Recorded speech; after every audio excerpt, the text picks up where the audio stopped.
I'm screaming. 215, that's what I'm screaming. That is the most important part of any of this business. Build relationships. The second part to that is nurture those relationships. It's easy to come into a room, introduce yourself. Hey, I'm Darius. He's Keith. Nice to meet you. We leave the room and then I do nothing with the contact. I made a contact in the room, but then I did nothing to nurture and develop the relationship. And for me, it's been one of the most beneficial things in my situation because I have literally used Instagram to meet other songwriters, other vocal producers, other major producers. I have been in rooms with people who I affected relationship with just off the strength of, yo, he's a cool dude and I can rock with him because he's a cool person. I would just hit producers up like, yo, what's up, bro? Hope everything's good. Saw you placed on such and such and such. Just wanted to wish you congratulations. Nothing more than just building genuine relationships with people, because when the time came around for them to choose people that they wanted to work with, I was the first one to get the phone call because I'm your friend now. I'm not just another person that you know in the list of all of the major writers that you have worked with before.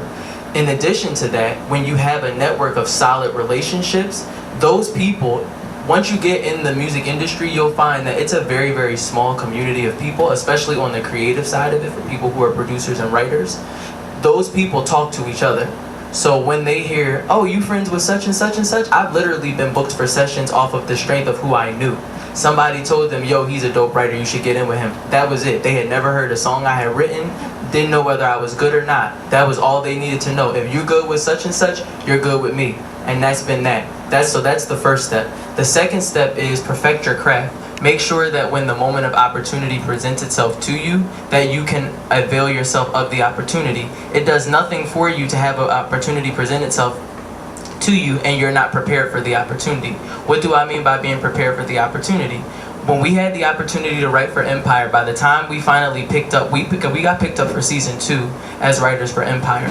Myself and my production partners have been working on records for Empire since before. From the very moment that we knew that there was a chance we could have had an opportunity to write for the show, we started working on records then.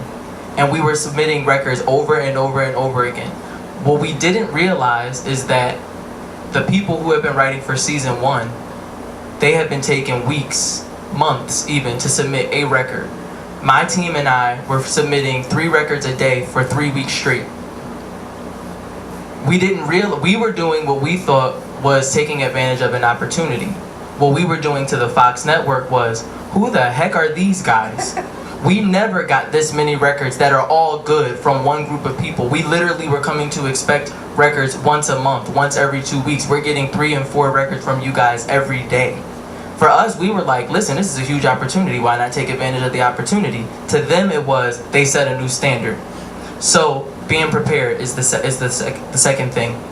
And then the third thing is really just knowing how to network, knowing how to leverage the relationships that you've built networking. If you can use those relationships to your benefit or to your advantage, it's really a chess game, guys. And it's really about, how do I do what I do and prove that I'm an essential asset to somebody else and what they do. Because if they can see the value in working with me, then I can continue to work with them for an extended period of time.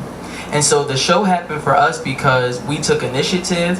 We had relationships with some people who were involved with the show. We reached out to those people, and then when the moment of opportunity came, my production partner was in the room with Timbaland at the Fox Upfronts. He went over to Tim, said, yo, Tim, I've been writing for Yaz since before. Yaz is the youngest son, Hakeem, on the show. For those of you who are not familiar, he's another Philly dude. But he said, yo, I've been writing for Yaz since before Yaz was on the show. I've had some a little bit of involvement with season 1, but I would like the opportunity to work on season 2.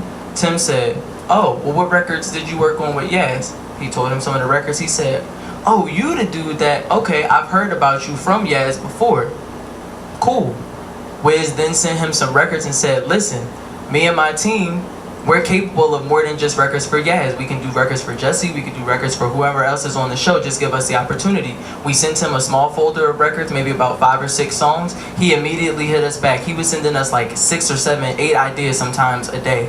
and we were knocking them back and sending them right back to him, and he was like, yo, y'all are on another level. Like, for us, it was so much about seizing the moment, because we didn't know when the moment might happen again. And what ended up happening was we became the first go-to people on Timbaland's list. Obviously, well, maybe that's not obvious, but for some of you who do not know, there's major producers in the industry like a Timbaland who have a team of producers and writers who work under him. And so because the workload is so large, there's no way that one person can adequately handle all of the work that's coming to him. So they'll outsource the work to other people and bring them in as a part of their camp, and then they'll allow them to do some of the work, and then you submit to the person who's at the helm of it, like the Timbaland in this situation, and then the records get funneled through him. So instead of being just another one of the people on Timbaland's rostrum of people he could select from, we became the primary people he was going to get records from. And that was how we seized the moment and took advantage and ended up with, I think, 8 records on season 2 of Empire. That's great. Thank you. 215, 215, that's what I'm screaming.